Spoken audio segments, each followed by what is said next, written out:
Mister Bhati come you on the stage बोलकर professor Dayanand professor Vishwanath Bhati का स्वागत किए थे। पहले प्रोफेसर को बारी बारी से बोलना था, लास्ट में सभी बच्चों को प्रिंसिपल मैम संबोधन करने वाली थी।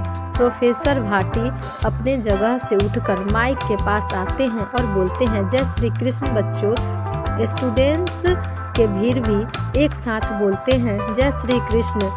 प्रोफेसर भाटी आगे बोलना स्टार्ट किए, तो मेरे बच्चे, जैसा कि आपको बताया गया है, अभी अभी आप सबको प्रोफेसर दयानंद सर बता रहे थे कि भगवान श्री कृष्ण के जन्मदिन मनाने के बारे में हमारे कॉलेज ने फैसला लिया है।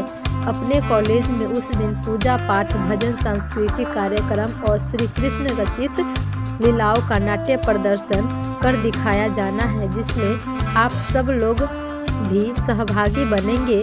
आप लोग वह लीला मंचन देख सुनकर श्री कृष्ण के लीला को आप अपने जीवन में उतारेंगे और उनके द्वारा दिए उपदेश को अपने दोस्तों मित्रों के साथ शेयर करेंगे।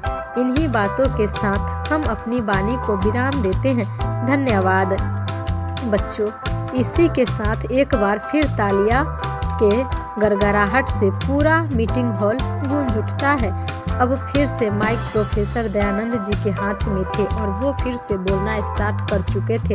हाँ तो बच्चों, अभी आप लोग प्रोफेसर भाटी को सुन रहे थे। मुझे आशा है कि आप सभी उनके बताए बातों पर गौर करेंगे। सभी स्टूडेंट्स के तरफ देखते हुए पूछते हैं, उनके बातों पर गौर करेंगे ना बच्चों?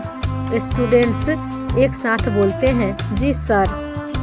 फिर प्रोफेसर दयानंद बोलते हैं, अब आप लोगों के बीच प्रोफेसर शास्त्री आएंगे और अपनी बातों को रखेंगे। एक बार फिर सारा हॉल तालियों से गूंज उठता है। प्रोफेसर शास्त्री आते हैं और अपने हाथ में माइक लेकर बोलना स्टार्ट कर देते हैं।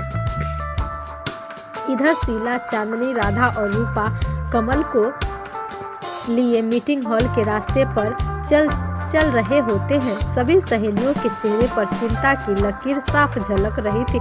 सभी के मन में खुशी भी थी कि अब सब नॉर्मल हो गई थी, या प्रिंसिपल मैम से मिलने के बाद सब कुछ ठीक हो जाने वाली थी। कमल के हाल का बात करें तो उसका हाल बिल्कुल भी ठीक नहीं था। वो तो यही सोच कर घबरा रहा था कि जब उसे प्रिंसिपल मैम के साथ लेकर जाया जाएगा तो क्या होगा। उसके साथ उसको सारा कॉलेज के सामने बदनामी, उसके दोस्त के बीच में बेइज्जती, उसके मम्मी पापा के बदनामी की बहुत चिंता होने लगा था। भाई, जब तुम्हें ये सब की चिंता थी तो पहले न सोचना था कि हमें ये सब कर्म ना करे जिससे हमारी इतनी बदनामी हो।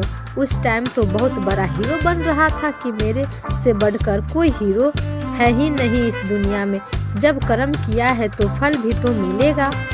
लेकिन उसके दिमाग में एक खुराफात आइडिया भी आता है कि इन सब से अपने आप को छुड़ा कर भाग जाए। कहते हैं ना, जब काल सर पे नाचने लगता है तो बुद्धि का विनाश हो जाता है। यही सब कमल के साथ हो रहा था। शीला और चांदनी कमल को पकड़े हुए चल रहे हैं कि तभी एकाएक जोरदार झटके के साथ दोनों से अपना झटक कर कमल छुड़ा लेता है और जोर से दोनों को धक्का देकर गिरा देता है और भागने लगता है। पकड़ो राधा उसे। चांदनी, जो कमल के धक्के खाकर सड़क पर गिरी थी, जोर से बोली, पकड़ो पकड़ो, भागने न पाए। शीला भी नीचे परे ही बोली थी। रूपा और राधा, जो थोड़े पीछे पीछे चल रही थी, कमल को भागते हुए देखी तो उसे दौड़कर पकड़ना चाहा, पर उसे भी कमल झटक कर भाग गया था। शीला उठकर खड़ी हो गई थी। चांदनी भी उठी। चलो दौड़कर पकड़ते हैं, कितना दूर भागेगा? शीला बोली और दौड़ने लगी। चोट लगी है उसे, ज्यादा तेज नहीं भाग सकता, हम पकड़ लेंगे उसे। चांदनी दौड़ते हुए बोली। राधा और रूपा भी कमल को पकड़ने के लिए सरपट दौड़ने लगती थी। इस बार पकड़ाया तो छोड़ूंगी नहीं उसे, बिना हाथ पांव तोड़े। रूपा गुस्से में दांत पीसकर जोर से बोली, सब मेरी वजह से हुआ है, हमने ध्यान नहीं दिया उस पर और वो भाग गया। राधा अपने आप को ब्लेम करते हुए रुआसी आवाज में बोली, तुम्हें खुद को कोसने की जरूरत नहीं है राधा, इसमें हम सबकी गलती है। शीला राधा से बोली। हाँ दीदी ठीक कह रही हैं, आप अपने आप को दोषी नहीं मानिए, बोलकर रूपा भी राधा को समझाने की कोशिश कर रही थी। बेचारा कमल ज्यादा दूर तक नहीं भाग पाया था। भागते भागते एक बिल्डिंग के पीछे दीवार से सटकर जोर से सांस ले रहा था। कमल अपने पीछे चारों लड़कियों को दौड़ते हुए देख लिया था। यही सोचकर वो सभी लड़कियों के ध्यान डाइवर्ट करने के लिए छुप गया था। ये सभी सहेलियां भी कमल का पीछा करते हुए उसके पीछे भाग रही थी। तभी शीला के पैर सड़क किनारे रखे एक पत्थर से टुकड़े टकरा जाती है, वो गिर जाती है। ये देखकर सभी रुक जाती है, पर शीला उन लोगों को रुकने से मना करती है। तुम लोग मेरी फिक्र मत करो, उसे दौड़ कर पकड़ो, नहीं तो वो भाग जाएगा। शीला अपनी दर्द बर्दाश्त करने के प्रयास करते हुए कराह कर बोली, नहीं दीदी तुम्हें चोट लगी है, ऐसे में चांदनी अभी अपनी बात पूरी कर पाती। इससे पहले ही चांदनी के बात को बीच में से ही काटते हुए शीला बोली, नहीं मेरी छोड़ो, तुम लोग उसे पकड़ो, नहीं तो वो भाग जाएगा। दीदी आपको तो राधा भी अपनी बात पूरी नहीं कर पाई थी कि शीला की चीखती आवाज़ सभी के कानों में पड़ी थी। उसे पकड़ना जरूरी है, मेरी चोट को नहीं। तीनों सहेली समझ चुकी थी कि उसे क्या करना है और वो सभी चल पड़े थे वे करने। समय भी देखिए ना कैसा खेल खेलता है। शीला की चोट वही जाकर लगी थी जिस बिल्डिंग के पीछे कमल छिपा था। ये बात अलग थी कि वो अकेली थी और चोटिल भी हो गई थी। चांदनी, राधा और रूपा दोबारा से दौड़ने लगी थी। कमल इन लोगों को दौड़ते हुए आगे जाते हुए देख रहा था। वो सोच रहा था कि ये लोग दूर चले जाएंगे तो हम निकलकर दूसरे रास्ते से कॉलेज से बाहर भाग जाएंगे। इसे कहते हैं ना, जो होता है अच्छे के लिए होता है। शीला वही थी जहाँ कमल छुपा था। इधर चांदनी, रूपा, राधा भागते भागते दूर निकल गई थी और एक जगह पर जाकर तीनों सहेली रुक गई थी।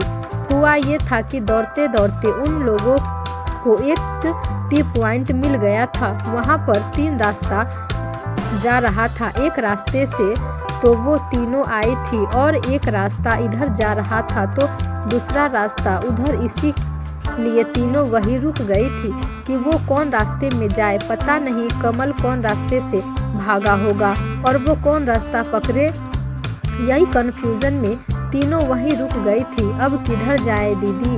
राधा कंफ्यूज होते हुए चांदनी से पूछी। यहाँ पर कोई है भी नहीं जिससे पूछ सके कि क्या कमल को देखा है? रूपा भी चांदनी से बोली थी, कोई दिमाग लगाना पड़ेगा। चांदनी दोनों की आंखों में झांकते हुए बोली थी, पर कैसे? थोड़ी देर सोचने के बाद चांदनी बोली थी कि हम कमल को अलग अलग ढूंढेंगे। राधा तुम इस साइड जाओगी, मैं इस तरफ जाती हूँ, और रूपा तुम दीदी के पास जाओगी, उन्हें चोट लगी है, तुम उनका देखभाल करोगी। पर दीदी आप लोग अकेले कैसे कमल को पकड़ोगी? कहीं वो आप लोगों को? रूपा बोलते बोलते रुक गई थी। राधा बोली, एक आइडिया है दीदी। क्या आइडिया है? बोलो। सही टाइम पर दिमाग भी सही चलता है सही लोगों का। हम लोग मोबाइल में ग्रुप बना लेते हैं, सभी चारों सहेलियों को ग्रुप कॉल करना है, जिसे भी कमल दिखेगा वो कॉल करेगी और बताएगी कि हम लोग जल्दी से वहाँ पहुँच जाएंगे। पर शीला दीदी को पता नहीं है कि ये बात, तो वो कैसे कर पाएंगी कॉल? रूपा बोली और दोनों को आश्चर्य से देखने लगी थी। दीदी के पास तुम जा रही हो तो तुम करोगी कॉल, अगर तुम्हें दिखा तो? राधा तुम रूपा बनाओ जल्दी से, टाइम नहीं है। चांदनी दोनों को ऑर्डर देते हुए बोली थी। कुछ ही देर में राधा मोबाइल में करके ग्रुप बना लेती है। बन गया दीदी ग्रुप, राधा चांदनी से बोली थी। ठीक है, ओके, तो तुम जाओ उधर। चांदनी राधा को हाथ से इशारा करते हुए बोली और बात आगे बढ़ाते हुए बोली, मैं इधर जा रही हूँ, और रूपा तुम दीदी के पास जाओ जल्दी। राधा और रूपा एक साथ बोली, ठीक है दीदी, और सभी अपने अपने रास्ते चल दिए थे। पढ़िए अगला भाग में प्यार का एक एहसास। कहानी पसंद आई हो तो लाइक शेयर कमेंट ज़रूर कीजिएगा।